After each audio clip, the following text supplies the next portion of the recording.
is freezing, so when he's done, we can start. Yeah, you're right, 5 minutes. So, I want to thank you for all being here, and I want to thank everyone who's watching on live streaming for joining us. And I really do want to thank Willard and Virginia, who's coming, for hosting us tonight. Virginia was on Tanenbaum's board, is on our leadership council, and Virginia and Willard have been friends of Tanenbaum for years, so thank you. For those of you who don't know, I am Joyce Dubinsky, and this is being hosted through Tanenbaum, Tanenbaum Center for Interreligious Understanding.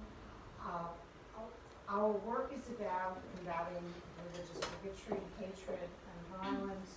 We have strategies for addressing it in daily life. We work with religious peacemakers, and we have controversial and difficult conversations to try to understand the phenomenon of hatred and how it affects our lives and ways to respond to it. Tonight is one of those conversations, so I have two friends with me who wrote this wonderful book, Arno Michaelis, and did I pronounce it right? Yeah, I did. Oh, amazing. And Pardeep Kaleka. Did I do that right? Oh, yeah, perfect. I'm working on Right it. on. And this is their book, The Gift of Our Wounds. And I will tell you, this is a book worth reading. I've spent time with it, and it's very powerful. It also helped me frame my questions for tonight. So what I'm going to do is ask them a couple of questions, and then they'll answer, and then we will open it up for all of us to talk about this subject. I do want to say one thing. It's a particularly poignant and important moment for all of us. I mean, it's certainly important for our country. We got the hate crime statistics from the FBI yesterday. They are, in my view, terrifying. It's the third year of a rise in those statistics. It's, we are seeing people targeted on the basis of race, ethnicity, and country of origin, and also on religion.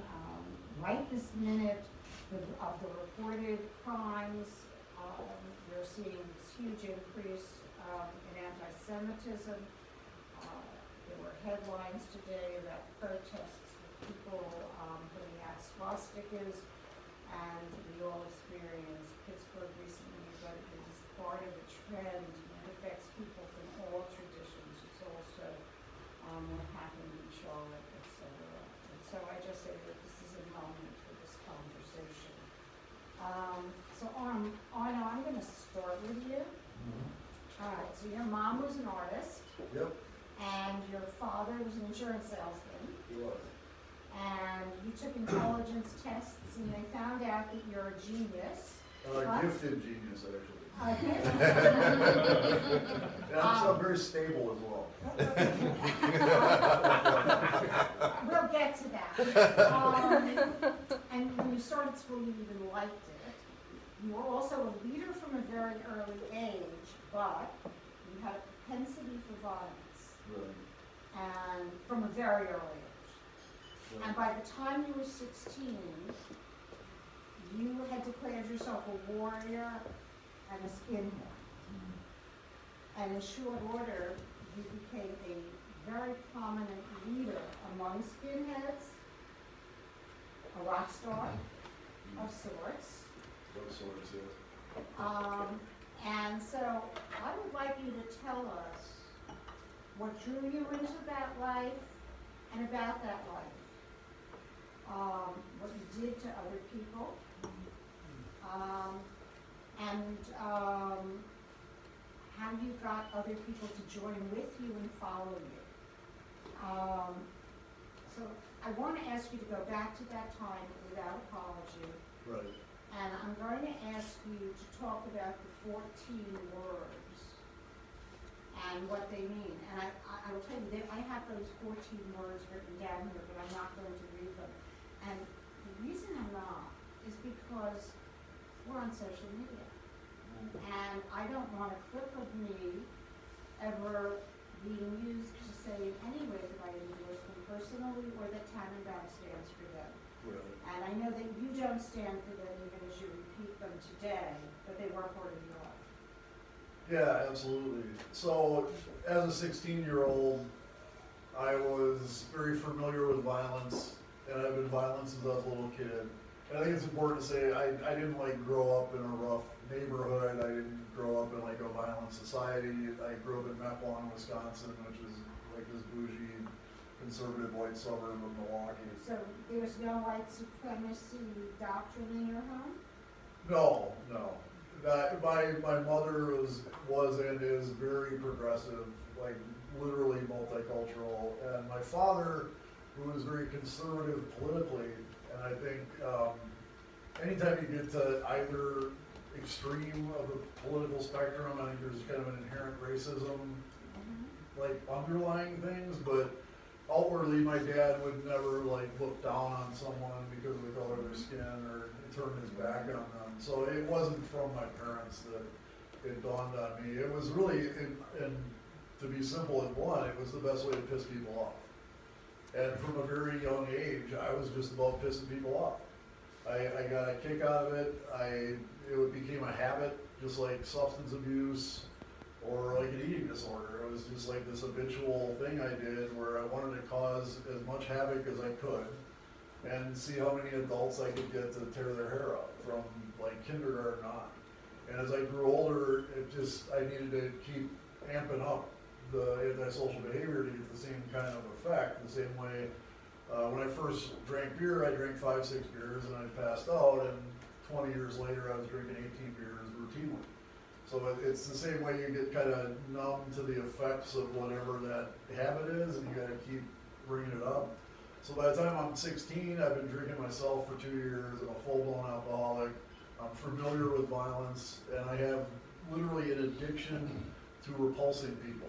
Like I want society to point a finger at me and go, "What is wrong with that guy? Look how horrible he is." And this is all like Monday morning psychoanalysis, very much facilitated by my guy Pardeep being a real mental health professional. But looking We'll back, get there. yeah, exactly. Looking back at my childhood, everybody told me how wonderful I was and how gifted I was, and I was hurting, and so I was like, no, I'm not wonderful, I'm horrible. And if you don't believe me, watch what I'm going to do to this kid.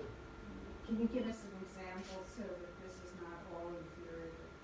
What did you do to someone? What was the worst thing you did to someone as a kid? As a kid or as a skinhead? As a kid. Okay.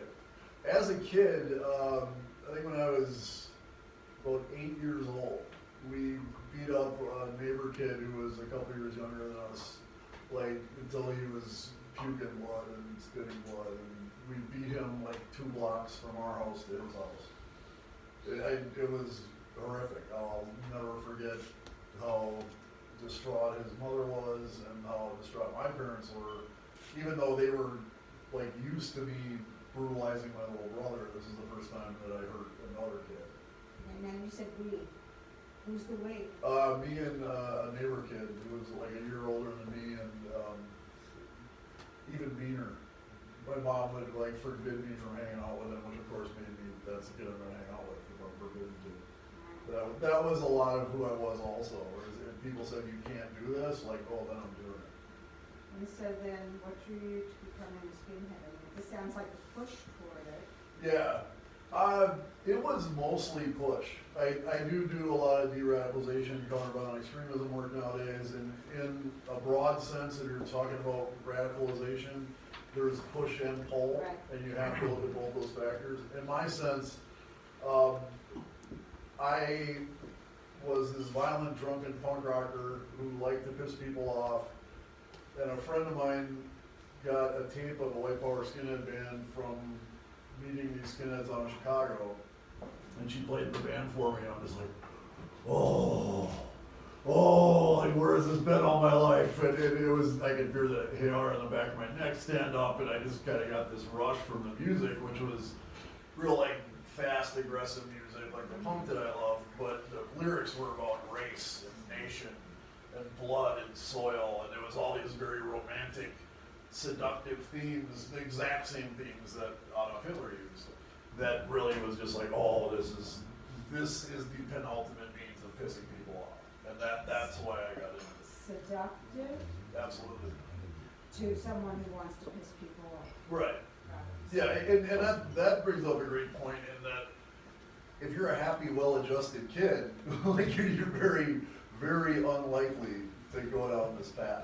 It's in order for someone to take this kind of plunge, like there has to be something seriously wrong with you. And again, it's not what's wrong with you, but what happened to you from a trauma-informed standpoint. So, you got involved in music. Yeah, I had been screaming in punk bands for a couple of years by that point, and then when me and my buddies decided to start the skinhead gang, we also started a skinhead band. My buddy Pat O'Malley played guitar, my buddy Clayton played drums, we found a bass player, and put a band together. And that band, like, literally was a magnet for every pissed off white kid in Wisconsin. They just were drawn to the band, and we would go to punk shows with a sizable entourage, and we would come storming in there, and basically everybody at those shows could either get beat up by us or join us. And there wasn't a lot of in between. And so we just kind of snowballed until pretty quickly we had a few dozen people. We were getting attention from media. We were getting attention from all these other white power groups around the country. We communicated via P.O. boxes back then, and we had this piece of paper and a pen, and you put it in crazy.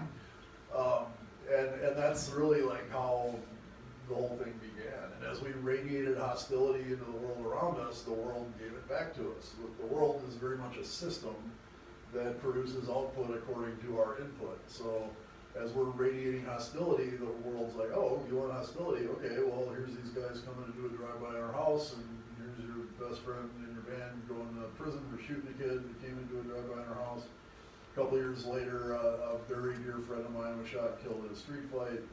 And as all these bad things were happening, and I knew deep down, like, they were happening because of what we were doing, but of course we're not admitting that. We're just spinning all the bad things. The misfortune we brought upon ourselves, we're spinning to suit our narrative of white supremacy. So, what exactly was your narrative and what were the 14 words?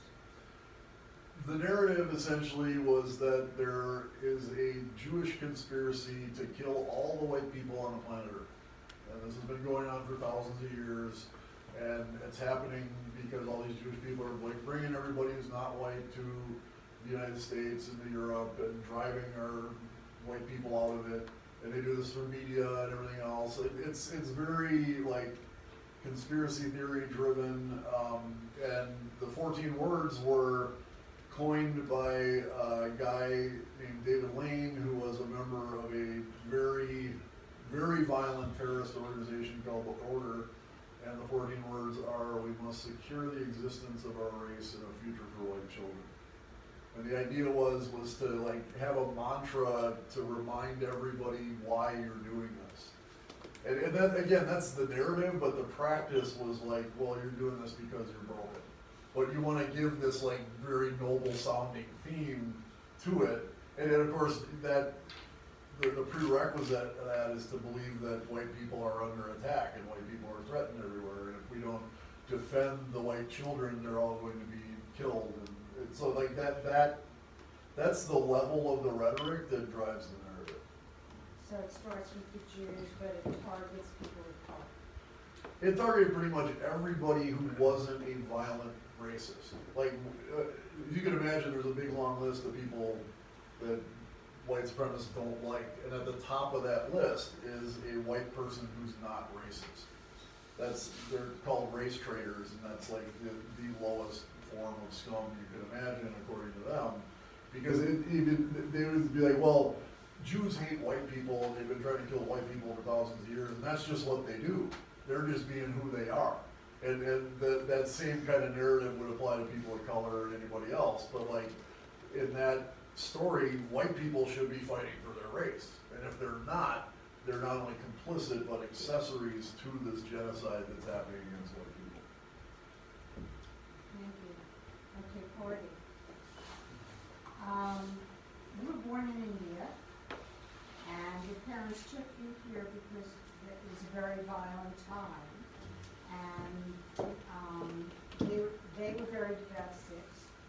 and they probably didn't want to come, but came to protect the family, as I understand it.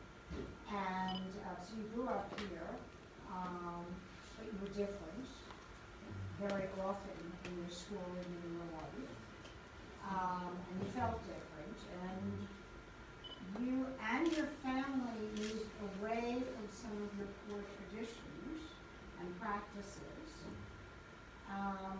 and then later in your life, you moved back toward them. And so you've had very different experience than Arno, and going back to what was core in the Sikh tradition, among that, the values was the value of serving. And so you became a police officer. Can you talk about that journey? Sure. Yeah, so I came to this country when I was 6 years old. My parents came here, and I should say that there was conflict in India, and a lot of that conflict was centered around a Sikh nationalist state, independent from India. When we came here, I was listening to Arno, and Arno was talking about the sense of hostility and the sense of like resentment almost. When we came here, there was all that other stuff, but there was genuinely a sense of gratitude. Because, and I should say that I don't know any immigrants that come to this country that don't have a sense of gratitude. And they come from anywhere in the world, but I have never met one immigrant who doesn't come here and says, wow, thank you for the opportunity. So everything in my childhood, while I wore different masks, such as I wasn't Indian enough to be Indian or Sikh enough to be Sikh or white enough to be considered white or Latino enough to be Latino, growing up in a largely Latino neighborhood. What I found, there was a gift in all that, because I got to be myself. And I don't know if everybody gets to do that.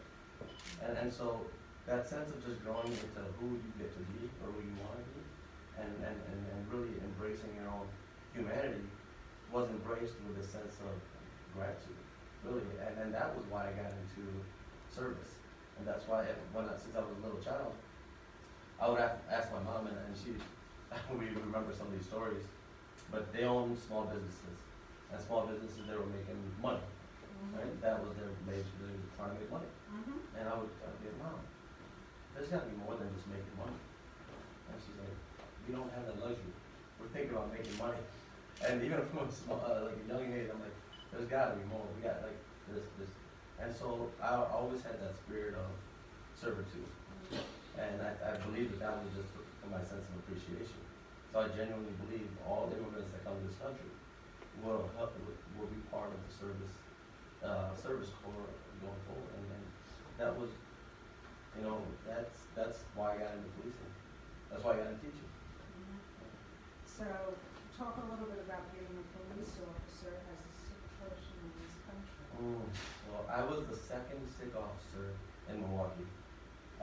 And the neighborhood, and when you're growing up and you want to be a police officer, I think sometimes it's just as idyllic as I want to be a good guy protecting good people from bad people. When I started policing, I realized that the world just wasn't that black and white. And there was a lot of gray. And I had been in Milwaukee long enough to understand the gray. I understood that once we came to Milwaukee in the 80s, there was a lot of jobs in the service industry. Blue-collar jobs that people could really just go from high school and get a $15 an hour paying job, which in the 80s was enough to sustain a traditional, I say traditional family, as like people would say, well, I'm going to be the person who stays home, and I would be the person that goes to work. Once those jobs left Milwaukee, it left space for this illegal economy to happen. And this illegal economy, and it combined with drugs, combined with policy that was unfairly targeting certain people, really just made Milwaukee into what I inherited as a police officer. And so when I went to police, I wasn't policing, I was policing the roughest area of Milwaukee, which was the north side of Milwaukee. In my entire career, to sum it up, I never had one parking citation. I never wrote a parking ticket. I never wrote a speeding ticket. All of mine were violent crimes, homicides, dope, guns, domestics, things like felonies, Use your gun? all the time. But I never shot it. And using the gun means that you're pulling the gun out faster than somebody else can pull theirs. And so if I'm going to a situation, one of my first weeks going into a situation, I'm going downstairs into a house chasing a suspect. And they tell me, hey Rook, you're gonna go in there first. And my heart's beating out of my chest. I'm like, I'm going in there first? I don't like, okay. Then somebody throws you the shot. Okay, I'm going down. And now I'm gonna chamber it loud enough for this suspect to hear me chamber it. And I'm chambering it, going down the stairs. I'm like, and you have to, the other part is you can't just pretend that you're gonna be convincing, you have to be convincing. So you almost have to make up in your mind that I will shoot you, I will kill you before you kill me. And that's, you know, for good and bad, that was the reality back then. Okay, did you ever shoot anybody? No, I've been shot at, I've had a lot of guns around all the time. We all had arsenals. We actually had, in our group, we had an agreement that each one of us would have a shotgun, a .223 rifle, and then a pistol of like the same caliber, so we could all share ammunition. I think me and Arno are both pretty familiar with guns. Yeah. Which is, like, now we advocate for, you know, we want like gun responsible laws. We both will give up, I have 13 guns. We have a lot of guns, but we would give them I all. just got the one. I just got a whole bunch of guns. But I would give them all up if we could have a safer society, honestly. It's like, we need to go to a place where we don't need all these guns. So I wanna, you're not today a practicing white supremacist. No. So you're called a former Yes. white supremacist. What pushed you out and what pulled you out? I think what pushed me out was how much energy it took to maintain that ideology all the time. I knew that what I was doing was wrong from like day one. There were times like as I'm hitting someone where there's a voice inside me being like, what the hell are you doing? What is wrong with you? Like, a good person doesn't act like this. And I didn't have the courage to even acknowledge that voice, much less answer it. And so I'm constantly trying to suppress this inner knowledge of how wrong I was and trying to like convince myself that I was right. And that took a ton of energy. I had to disconnect myself from the rest of society. And being like a film, TV, music, sports geek my whole life, it sucked. Like I can no longer root for the Green Bay Packers. I can't watch movies out of Hollywood. I can't watch Seinfeld. I can't listen to the Beastie Boys. I can't, there's all these things that I can't do because of this ideology that I've saddled myself with. And that sucked. So I was either like wishing I could do these things or I'd sneak off and do them on my own and then feel bad for watching a Packer game. That was really exhausting. But what was most exhausting, and this was certainly involved a poll, was when people who I claimed to hate treated me with kindness. And I was very, very fortunate that throughout the 7 years I was involved in this, there were people like a Jewish boss, a lesbian supervisor, Black and Latino coworkers who refused to let me dictate the terms of engagement in our interaction and refused to reflect the hostility that I'm putting out. Because everything I did back then was meant to cultivate hostility. It was meant to evoke hate. And if the hate was directed at me, that's all about it. Like, that's great. That's exactly what I'm looking for. But these people were brave enough to be like, no, I'm not going to play by your rules. You're going to play by my rules, which is, this is how a human being treats another human being. And even though they knew that I was an avowed, violent racist, they treated me like a human being. And they said, you can do better than this. You don't have to live this way. There's nothing, your fears are unfounded, is basically what their kindness told me. And that just blew holes in everything I was trying to believe. It made it very, very difficult So that after 7 years, I'm looking for an excuse to leave. And that excuse came in a 2-stage process. 1994, my daughter was about 18 months old, and my girlfriend and I broke up. Go figure, but hate and violence and alcohol is not a recipe for a healthy relationship between a man and woman. And I found myself a single parent to an 18-month-old daughter, and a couple months later, a second friend of mine was murdered in a street fight. And that was when by that time I lost count how many friends had been incarcerated, so I'm just like, okay, now I'm leaving. How do you leave? Every single day, I literally think about how lucky I am to have all these things fall into place. Not only the acts of kindness and the Packers and Seinfeld and Beastie Boys, but like, and my daughter coming along, but also that the gang that I had helped to build, which locally had peaked at about 150 people, had completely cannibalized itself by the time I was ready to leave. Go figure again, but hate and violence is not really a healthy organizational culture. So you're not gonna have a very functional organization when that's your trade. And so by the time I left, it was really just like me and the guys in my band and a couple of the other older guys. We called ourselves the inner circle.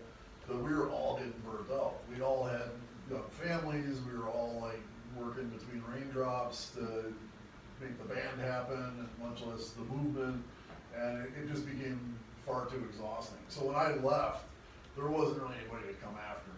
And the guys I knew who I left, and like when I told them I was leaving, they're kind of like, "Oh, that's not good. You're a race trader. I don't want to go too." Like that was. I knew that even if they didn't say it outright, that them seeing me leave was like that was making the gears turn in their heads. Pardeep, August 5th, 2012, you were taking your children, you were late, and you were going to the Sikh temple, the Gurdwara, on Sunday, for, I assume, Sunday school and prayer. What happened? Yeah, taking the kids to Sunday school, a white supremacist named Michael Page ended up killing 6 people and then committing suicide. And one of those people was my father and temple president, says one named Kaleka, and really kind of asked the question of like, are you going to, like Arno said, these are the terms of engagement. What are you going to do about it? And we had a choice.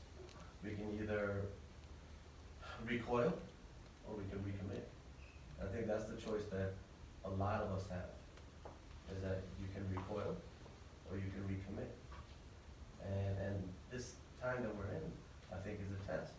There's a reason why it's happening in places of prayer, right? In places of sanctuary. So we can have, we can return sanctuary. We can understand how strong we really are. And that was, both a personal journey and a journey into, as you said before, my faith. And I hate to say my, but I say our faith, our foundation of that faith. Because in Sikhi, really the foundational part of Sikhi is oneness. And at the time Nanak was founding the religion, he was just saying that you are so separated by illusions of separation that we need to get away from that and understand that first and foremost that you have an internal spirit within all of us that comes from the same creator, the same source, energy source. And if you cannot see that within those that look, speak, talk, eat, different skin complexion than you, then you really haven't achieved humanity. If you only see it in those that look like you, walk like you, and talk like you. So our challenge there was, do we still see it within the shooter? Do we still see it within Wade Page? And a few days later, with the help of the Sikh Coalition and everybody else, when we were having the funeral, we had 6 caskets, obviously for 6 people that had just perished. But we asked for a 7th one to be put right alongside those 6. And that was the testing of, you're not going to be able to dictate the terms of engagement here. This obstacle is just an opportunity for us to tell people and let people not just who Sikhs are, but who we all are. And on that day, you heard about this, you saw it, it came over your phone or something, you saw it? I was working, in addition to being a former white supremacist, I'm a former information technology consultant. I don't like really talking about that time in my life because it's too traumatic. But on this day, I was rebooting some servers, and I'm sure I'm the only IT guy ever to do this, but while the servers were rebooting, I'm kind of dipping in my social media. And I just remember it was a Twitter hashtag, like Sikh temple shooting. And I dialed it on that tag, and it's just this avalanche of tweets going down my screen saying, you know, the shooting at the Sikh temple, Wisconsin, multiple wounded, multiple killed, multiple shooters, all this kind of speculative stuff. And all things that it just turns my stomach to say is just like part of life in the United States nowadays. Mhm. Just like, oh, okay, that's horrible. How many people got killed? Who did it? What was their problem? Where did it happen? Like, it's just, we can't help but become a little bit numb to it because it's just a survival mechanism. Like, you can't go on hearing about people being slaughtered left and right and retain your sanity. But when on August 5th, like, I had this gut feeling from the get-go when I first saw the hashtag was that, like, I had something to do with this. That it was motivated by the white supremacist narrative. And that evening, it was announced that the shooter was an affiliated white supremacist, but they didn't say his name.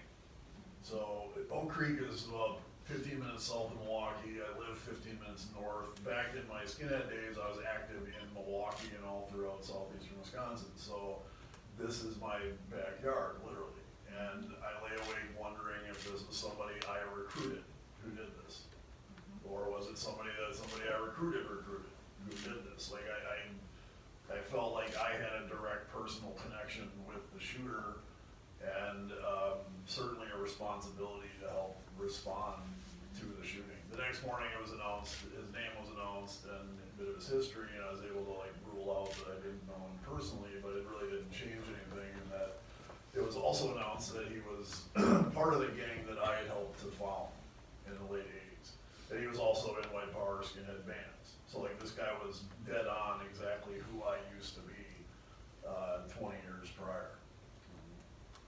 So, how did you get to him? How did you guys get together? How did we get together? Tinder. Tinder, I swiped right, he swiped Well, that's for the agent. you know how the kids do it. You know, we were both working, and we were both trying to make sense out of this shooting. We were both trying to respond the way that we both were responding, and saw him doing what he was doing, and just, you know, something within the spirit, I guess. And just made me say, you know what, I need to reach out to him. A mutual think tank that we both work for, linked us up via email, then we started texting, then we decided we were gonna meet up for a date. And, Alright, so, you know how it goes. yeah, well, were you excited about that date or nervous? I was all the above. I was excited, nervous, scared. Why were you scared? I think just there's part of us that you know, we sometimes believe that as much as we want to say that, and the truth is the world will change and we will change, we'll all change, right? But there's part of you that thinks, okay, if a person is so into this ideology, can they ever really change? And that's a natural question that people, you know. So you were worried when you Yeah, oh yeah, yeah. Worried, other people were saying, oh, this person really hasn't changed. He's tricking you. 2 months before this, your father's been killed by a person that believed in all the same things. You know all that going in. And there's something within us that you know, there's something even within the shooter that exists within all of us too. And so I don't want to just say that there's just, you know, the good that exists in all of us. There's the bad. There's the part of us that's racist. There's the part of, and we gotta be honest with that. And there's part of, like, that was within me. The first time that I was talking to Arno, I was gauging him. I was like, hey, where do you wanna go meet? And if he would've said burgers or brats or something like that, I'd been like, man, that's typical white folks food. White folks food. But he said Thai food. And a part of me was like, okay, like, you know, I know Thai food is kind of spicy. So,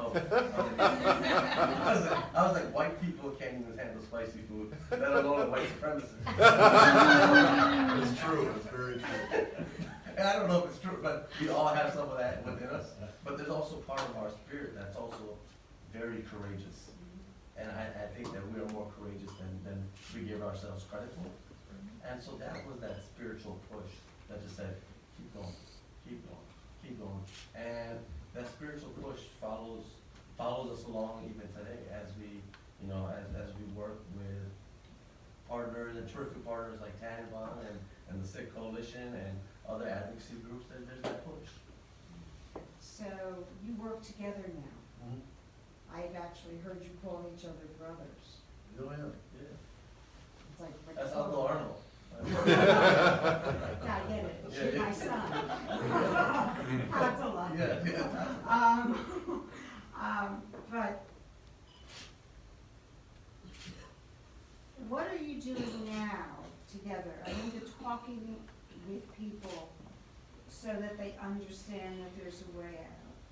Right. But what are you doing now together to make a difference and to serve? You're both also still living your lives. Right. And you have children. Your daughter's older now. Yeah. So what we're doing together is initially, once the shooting happened, we formed an organization called Serve to Unite. And really, like, how can we serve? How can we bring people together? We saw that with, and so we started working with schools and students and really just understanding some of the mental health issues that happen within schools. And so we were like, how can we have a program which not only gets kids engaged in learning, but how can we address social emotional growth within children? And this was from 2nd grade to 12th grade. But then we started to realize, you know what, this is not just for students. Communities need social emotional growth.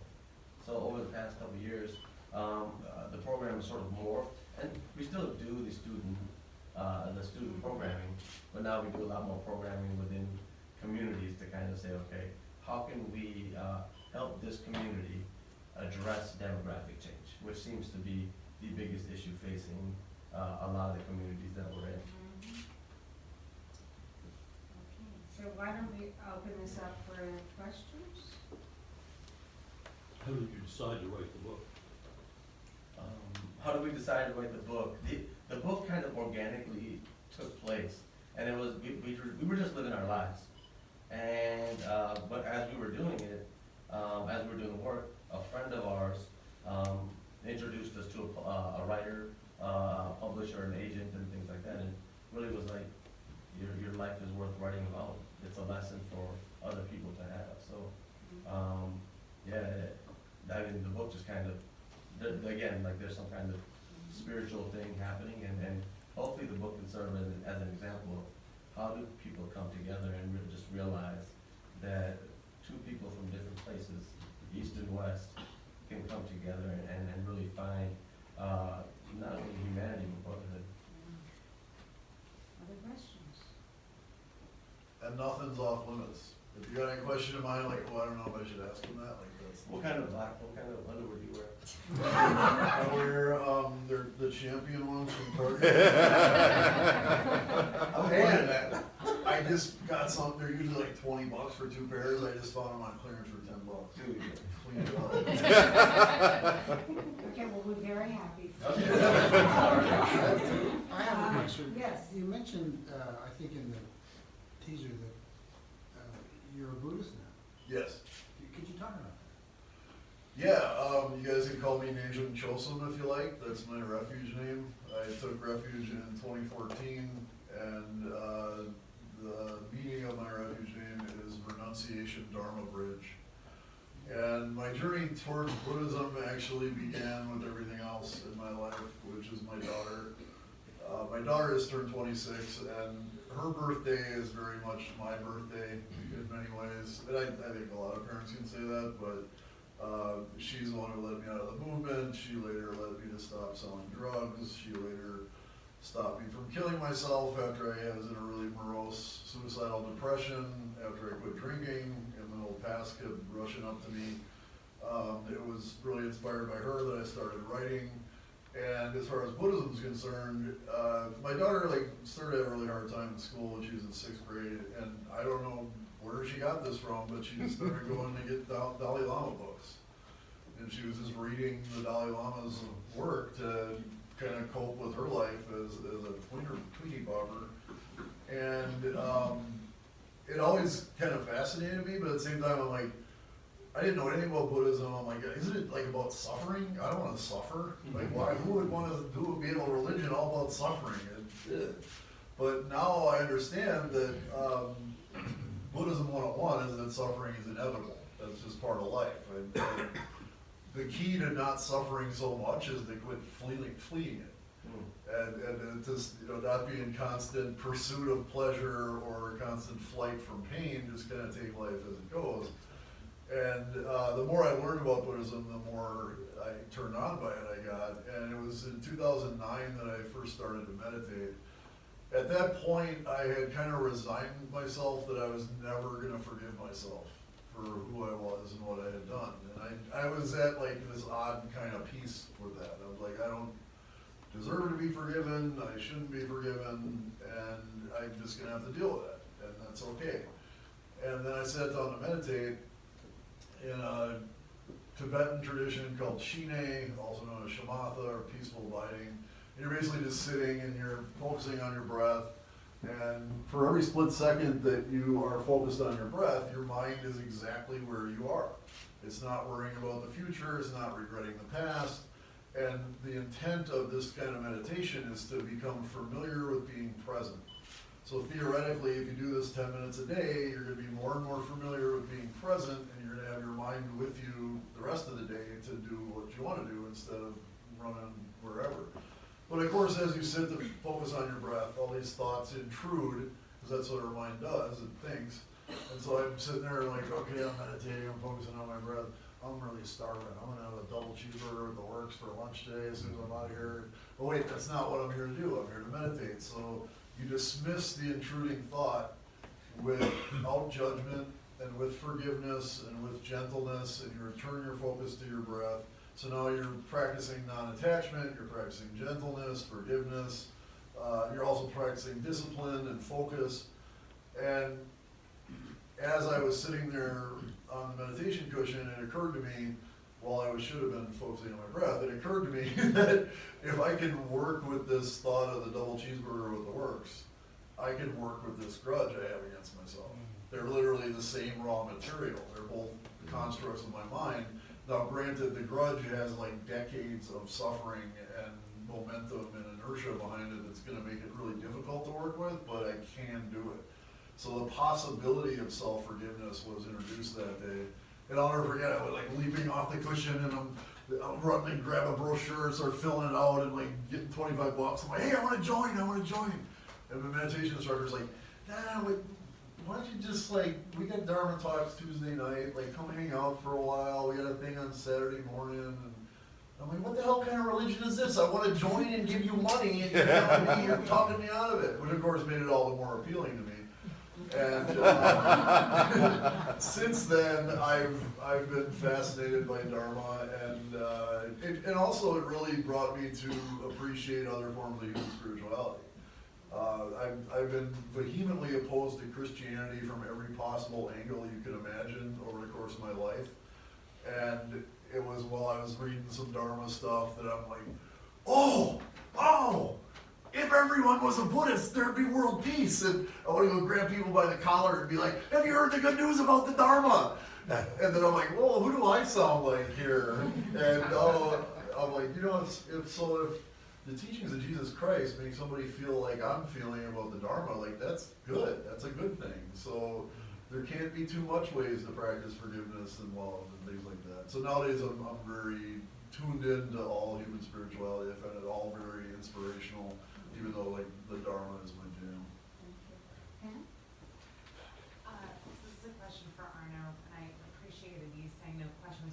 moments that I had a personal question in my head from the very beginning of your Awesome. talk. So I hope it's okay, but when you were talking about growing up, I think probably a lot of people have an image of a white supremacist as somebody who does come from a rough neighborhood or a racist neighborhood. Right. You talked about being a really smart kid who was being praised and lauded, but actually you were hurting. Yeah. And nobody saw that. And I was just wondering if you feel like that spark of pain is the root for a lot of people, no matter where it comes from, but I'm just curious about the origin. Absolutely. Part and I do a lot of workshops. We customize them or whatever, and we like doing that, but our go-to workshop is just hurt people.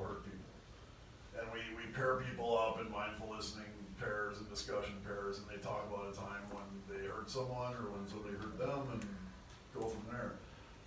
In my case, it was my suffering as a kid that led me to start. I think that's what, when people were saying how wonderful I was, I'm like, no, I'm not wonderful, I'm horrible. Like, that came from that suffering. And everybody suffers. Like, the point is made quite often, and very rightfully so. Like, yeah, there's a lot of people who suffer a hell of a lot worse than I did, and they don't go out and hurt people. They don't go hate people. That's completely true. But again, I think there's never an excuse for violence, but there is always a reason. And the reason in my case was that I did not process suffering I was going through in a healthy way. And in my case also, it wasn't for a lack of like everybody on earth trying to help me, like every adult in my life, and I had like everything laid out for me on a silver platter, which is probably all the more reason why I didn't want nothing to do with it. I kind of like, once you start going down this path of like really diving into your suffering and running with it, it's really hard to change direction. And that's really how it developed for me into a place where I'm actively hating people and hurting people. And all that being said, like my childhood was pretty idyllic. There's probably like billions of children on the face of this earth who would have happily traded like childhoods with me. It was just that I lived in an alcoholic household. My dad's drinking put a lot of pressure on my mom. My dad was a great guy. He is today. He's one of my greatest supporters. He's a hero. But as a kid, like he was always out partying and just being an Arno. He's Arno the Third. And my mom was always, and this is the story like far too often.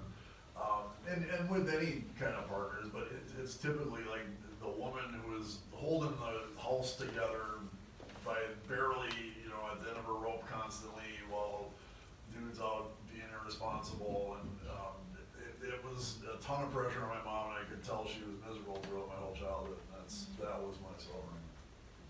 So I'd like to, did you have a question? Yeah, just All right, this will be the last one, and then briefly from Party, we always talk about breaking that chain of prejudice and Right. hatred. And I'm wondering how you dealt with your children and Right. the death of their grandfather, and then your friendship with Arno. How do you make sense of that, and how do they react to it? How are they reacting to it today? Yeah, so my children were 4 and 7 at the time. They were both in the car when it happened. I had my Bluetooth on so they could hear a lot of the panic within voices, and there was just so chaotic that day that really like you forgot that children were in the back of the car. My son was going into the son mode, and it's like I'm gonna beat him up or I'm gonna do this and do that. But they're hearing like there's a shooter in here. Mom's calling, and she's like, I'm in the closet. Please get help here as fast as you can. Other people are calling and saying your dad's been shot, he's bleeding.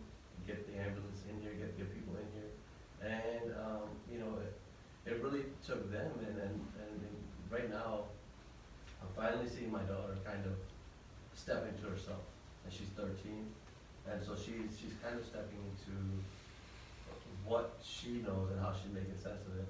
But my son, I'll give you this short story. We had this documentary crew out, and this documentary crew was phenomenal. A lot of times people are sticking mics in your face and things like that, and you like don't know how to process it. You're like, I'm just trying to deal with like logistics of burials and this and that. We got businesses to run and what we're trying to make. And this crew was so phenomenal that you didn't know they were there. So they finished a film called Waking in Oak Creek, and about a year later it came out on PBS. And I sat there, and by this time my son is 5 and my daughter is 8. And I really, should I let them watch it? Because in the beginning, I had already seen it. In the beginning, it has the distress calls, the 911 calls, the people who scream, like, the dispatch calls, right? Dad's last words were to 911 dispatch. And so that's all there, and he's hearing his grandfather's last words of trying to save people inside the temple. And me and my wife kind of made eye contact, and we're like, should we do this? And we didn't say it out loud, we was like, because he's crying now. And he's like visibly like kind of upset. And so we said, okay, we gotta have courage, they gotta have courage. Because we don't have the ability to to hide them from pain all the time. So I said, we just kind of dictated them, we're gonna watch it. By the end of the film, the process of everything that happens, and us trying to turn this whole thing and saying, you know what, we're gonna make something great out of this. And at the end of the film, he looks at us, and a 5-year-old, and he's like, Dad, that started off really sad, but it had a happy ending. And a 5-year-old understood the power of communal healing. And so they're doing great. The kids are doing great. I still question, what's going to come in their future and things like that. But it was just really a communal effort to say we're not going to be identified by, or the crime itself is not going to dictate who we are. His daughter once said, Dad, how come they always say Arno Michaelis, former white supremacist? How come they just call him Arno? Yeah. Like that's how amazing these kids are. Very good. Okay, so final question. What are 3 things that can help prevent people being pushed into this life of white supremacy? And what are 3 things that can help pull someone out? Either one of you, or both of you. I think one that answers both is uncertainty. Like, create some space for uncertainty. The certainty is where all the radicalization comes from. Like, this is the way the world is, it's black and white, it's this or that, it's good or bad. And if you can create a space for someone to say, oh wait, maybe I didn't think about that, or maybe I don't know. Like, just the fact of saying I don't know is a really powerful thing that I think human beings have always had a problem with that, but especially nowadays where we literally have all the information in the world in the palm of our hand at any given moment. It's very rare for someone to say, yeah, you know what, I don't know. And so that's a very powerful thing that fulfills both circumstances. In a more practical way, and again, the fulfilling both circumstances, anything that you do that weaves social fabric, that, inviting your neighbors over for a barbecue who you don't know, or just reaching out to people, especially who might not live in your neighborhood, might not look like you, talk like you, and connecting with them as a human being, without any other agenda than just to be like, hey, how are you doing? I'd like to get to know you better. Let's hang out. I want to learn what your favorite color is and what you wanted to be when you were a little kid and what your life's like, and listen to people, open yourself up. Yeah. I think one thing that we can understand is every act, love. Honestly, not to sound corny with this, but really every act is either a cry for love or an act of love. Love is the answer. And the other part is to understand that everybody wants to be bigger than themselves.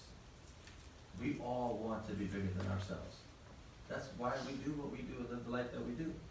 Some people just operate at a different personality or different spectrum of that. And so when you feel like you're not enough of something, you're going to try to be something bigger than yourself. And sometimes that takes people into some of these things that they shouldn't be, but acceptance. Allowing people to be part of something that's bigger than themselves.